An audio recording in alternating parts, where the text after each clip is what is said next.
रत्नगर कला मन्दिरको 25औं रजत जयन्ती एवं रत्नगर रङ्गिन साँझ 2083 को लागि अहिले हामीले प्रचार को लागि चाहिँ अटो रिक्सामा हामीले अहिले पोस्टर टास्ने कामहरू गरिरहेका छौँ। सबै अटो रिक्सामा यसरी रत्नगर कला मन्दिरको 25औं रजत जयन्ती एवं रत्नगर रङ्गिन साँझ 2083 लाई सम्पूर्ण अटो व्यवसाय मित्रहरूले पनि सपोर्ट गर्नुभएको छ।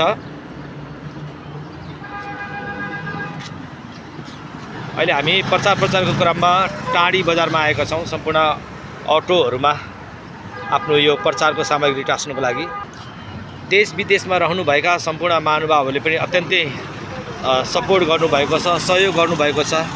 सबैलाई धन्यवाद व्यक्त गर्न चाहन्छौँ र याद गर्नुहोला वैशाख 11 गते रत्नगर नगरपालिका वडा नम्बर 7 मा रहेको सभा हलमा यो कार्यक्रमको भव्य आयोजना हुँदैछ।